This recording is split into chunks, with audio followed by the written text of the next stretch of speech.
El sillón del diablo.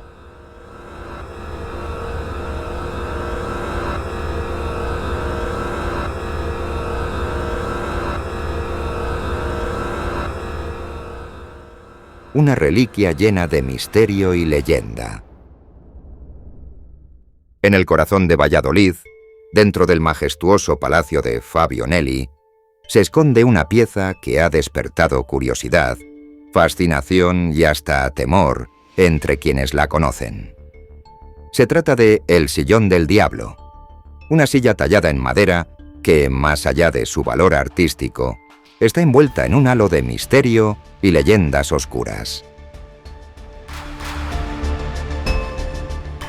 El sillón data del siglo XVI, una época en la que Valladolid era un importante centro político, cultural y religioso en España. Aunque su autoría exacta se desconoce, se cree que fue tallado por un artesano local, posiblemente inspirado en los diseños renacentistas que llegaban desde Italia. La historia del Sillón del Diablo es una leyenda que se remonta al año 1550, cuando se fundó la primera cátedra de anatomía humana de España en la Facultad de Medicina de la Universidad de Valladolid, dirigida por Alonso Rodríguez de Guevara, quien llevó a cabo las primeras disecciones humanas en España, gracias a un permiso real. Esta leyenda afirma que la persona que intente destruir el sillón en cuestión o se siente en él sin ser apto, morirá al cabo de 3 días. En el siglo XVI, entre los muros de la Universidad de Valladolid, se matriculó un joven de 22 años llamado Andrés de Proaza. Era de origen portugués y sefardí y mostraba una fascinación inusual por la anatomía humana. Su obsesión iba mucho más allá del interés académico. En el año 1550, la ciudad se vio sacudida por la desaparición de un niño de tan solo 9 años.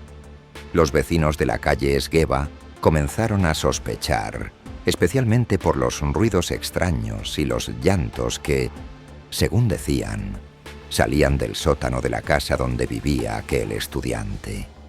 También contaban que del desagüe trasero, el agua salía teñida de rojo, manchando el cauce de uno de los ramales del Esgueva. Alarmados, dieron parte a las autoridades.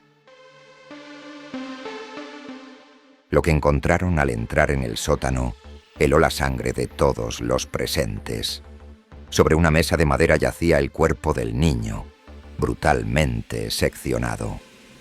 Todo indicaba que había sido sometido a una autopsia en vida.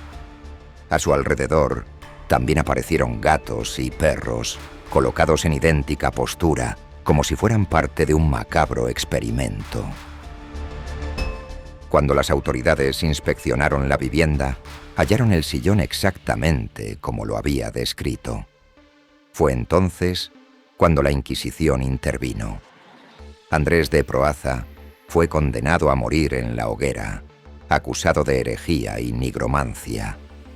Sus bienes fueron subastados, pero nadie quiso hacerse con la maldita silla que arrastraba consigo fama de brujería y muerte. Finalmente, fue la propia Universidad de Valladolid quien la conservó. Y dicen que aún hoy permanece allí, guardando en silencio los secretos de aquel joven estudiante que, según la leyenda, escribió codo a codo con el mismísimo diablo.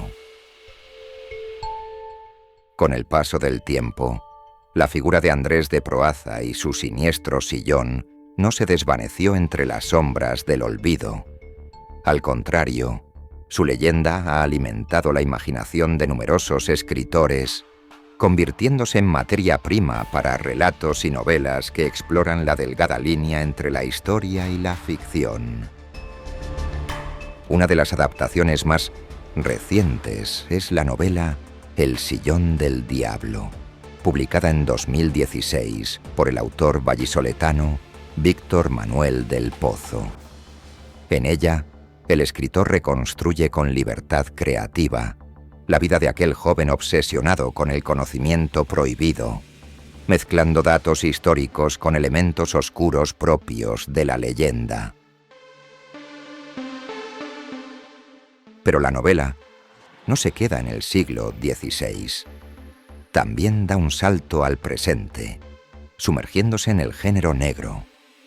Algunos crímenes actuales sacuden la aparente tranquilidad de Valladolid y parecen reavivar viejos temores, como si la maldición de aquel sillón jamás se hubiera apagado del todo.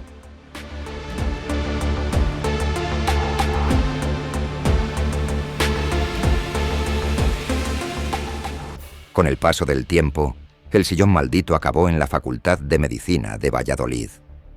Durante años quedó olvidado, hasta que, en el siglo XIX, un bedel comenzó a usarlo para descansar.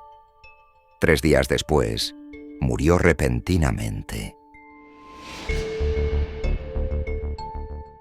Su sustituto, sin conocer la historia, hizo lo mismo y tuvo el mismo final. El miedo se propagó y la universidad, alarmada, colgó el sillón boca abajo del techo de la capilla para neutralizar su influencia.